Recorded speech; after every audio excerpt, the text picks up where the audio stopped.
You are listening to The Vocal Technologist. Spoken Tech for your ears. Welcome. We're going to try and cut through some of the noise today. Yeah, there's a lot happening in financial news. Exactly. Our goal is really to pull out the key things you need to know about how money's moving and changing right now. And it's crucial because, finance and tech are evolving so rapidly. These small announcements, they often signal much bigger shifts underway. Okay, so let's unpack some of that. First up, the way money moves, both globally and, well, even really locally, like Venmo. They just rolled out these Big 12 conference debit cards. Ah, interesting. Yeah, it's not just a gimmick, right? It Yes. feels like a really direct play for young adults, embedding payments into that whole college scene. Making it feel less like banking, more part of their lifestyle. Yeah. That makes sense. And then on the global side, look at Revolut. Okay. Users can now send money straight to China in yuan using Alipay. Wow, okay. That taps into Ant's Alipay service, which is huge. Totally.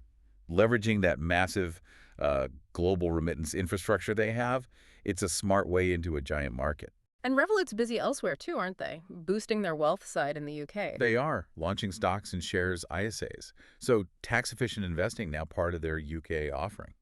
What's really fascinating here is how this all ties into embedded finance. Right. Aiden is a great example. Their small business lending, Adian Capital. It just launched in Canada. After the US and Europe, yeah. Exactly. So businesses get funding right there inside the payment platform they already use. Super convenient. Integrated right in. We're seeing that elsewhere too, like Dext and AirWallet. Oh yeah, the Dext payments launch. Letting small businesses settle invoices directly within the Dext accounting software, merging payments and bookkeeping.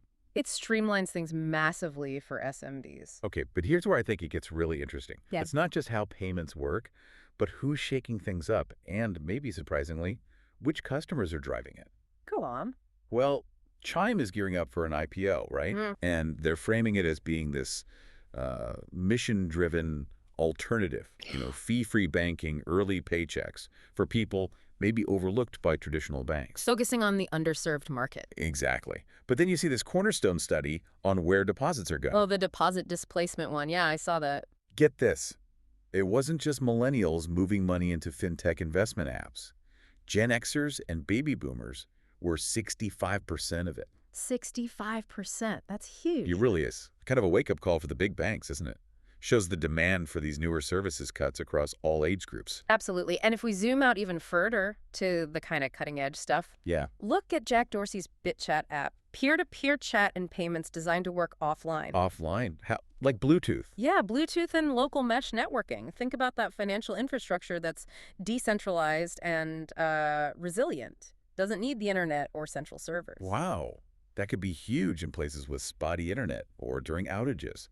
Gives people more financial autonomy. Precisely. Yeah. And then in China, Alipay's got this new NFC thing, Tap to Interact. Tap to interact. Yeah, just tap your phone to pay or trigger some service. No QR codes, no typing. Redefining offline interaction, making it frictionless. Okay, so innovation's clearly off the charts. But that always brings regulators into the picture, doesn't it? It's the constant dance, yeah. Progress and control. Like the UK's FCA fining Monzo, what was it, 28 million pounds? Yeah, for weaknesses in their financial crime controls a few years back, between 2018 and 2021. Though Monzo says they've fixed things since then.